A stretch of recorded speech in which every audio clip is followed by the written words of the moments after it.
Salut, bienvenue dans cette nouvelle vidéo. Je m'appelle Lionel, j'aide les kitesurfeuses et kitesurfers à se préparer physiquement pour pouvoir kiter plus longtemps et progresser plus vite.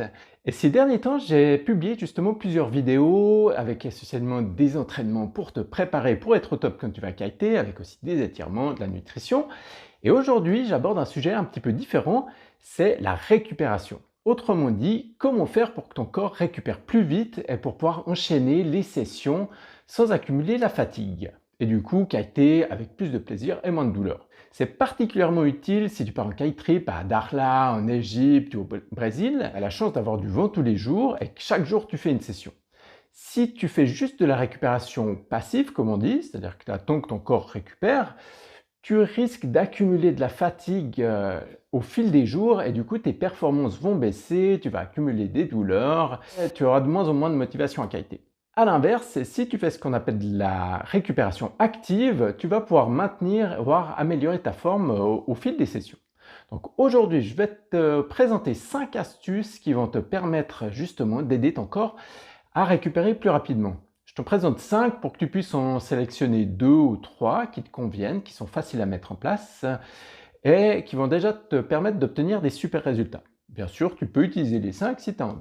Je te présenterai également une astuce bonus qui va vraiment t'aider si tu as des douleurs musculaires, des contractures musculaires après des sessions particulièrement musclées. On démarre tout de suite avec la première astuce qui est l'hydratation. Autrement dit, boire beaucoup d'eau après ta session.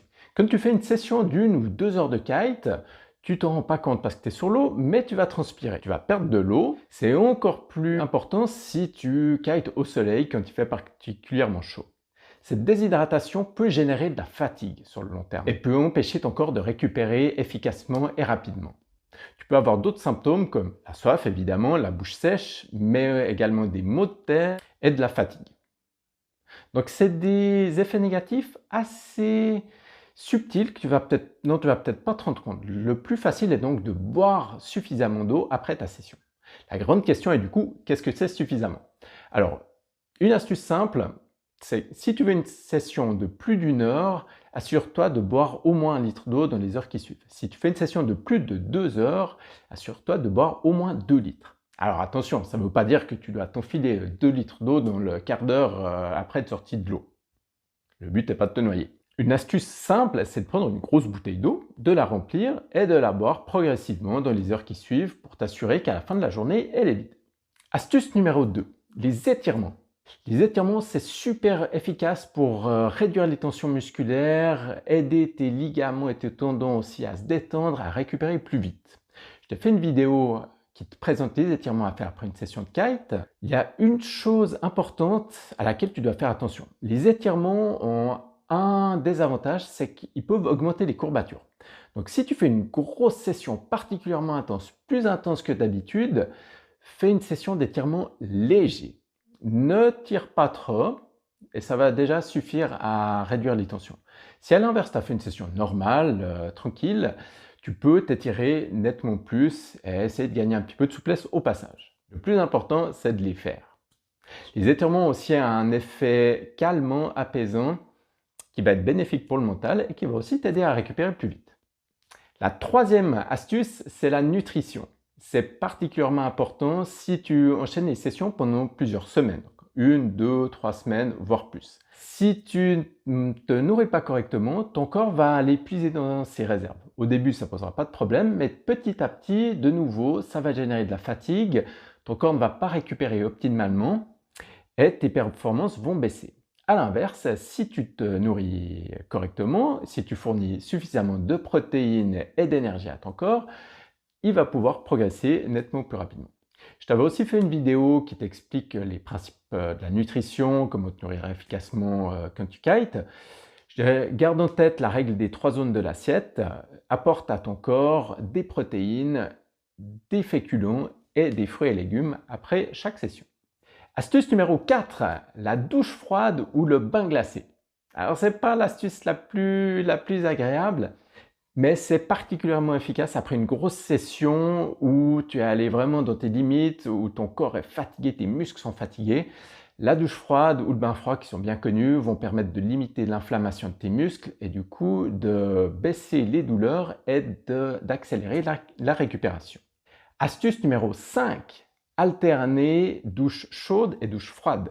C'est un petit peu comme l'astuce numéro 4, sauf que là, si on prend l'exemple des cuisses, tu vas doucher tes cuisses à l'eau froide pendant 30 secondes et ensuite les doucher à l'eau chaude pendant également 30 secondes. Et tu vas alterner ça 5 ou 6 fois, chaud-froid, et tu vas voir que ça va d'une part réduire les douleurs, réduire l'inflammation, mais le chaud va également aider à détendre tes muscles, tes tendons, tes ligaments. Et l'action combinée du chaud et du froid va vraiment t'aider à récupérer plus vite. L'autre avantage, c'est que c'est quand même moins désagréable à mon avis que la douche froide. Et ça va te faire un effet aussi calmant. Tu vas avoir, par exemple pour les jambes un peu en coton après, mais ce qui est assez agréable et relaxant.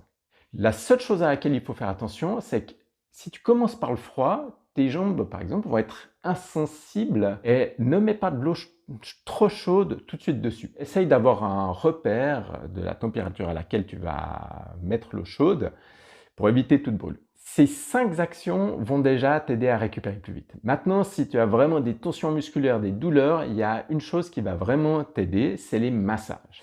Alors évidemment, si tu es avec quelqu'un qui est masseur, masseuse, c'est idéal. Tu peux aussi aller trouver un masseur, c'est possible, mais ça a un certain prix.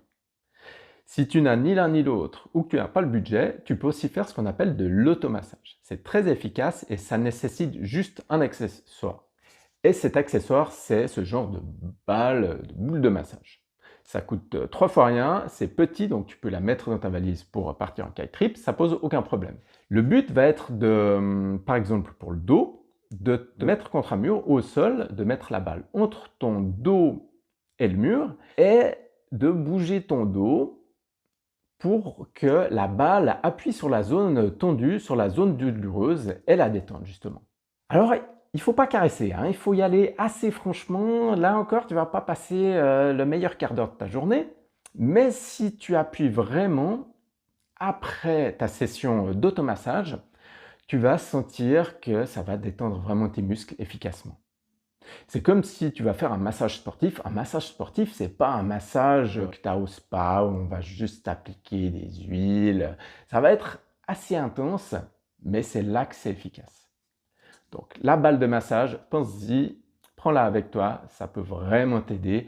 Et c'est l'astuce bonus qui va pouvoir t'aider à récupérer quand tu es allé vraiment loin et que tu as des douleurs.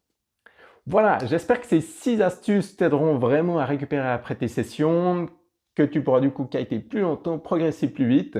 Si tu as des questions évidemment, n'hésite pas à les poser en commentaire. Et si jamais tu as aimé cette vidéo, si elle t'a plu, pourquoi ne pas la liker? Je te souhaite d'excellentes sessions, beaucoup de vent et à bientôt. Ciao!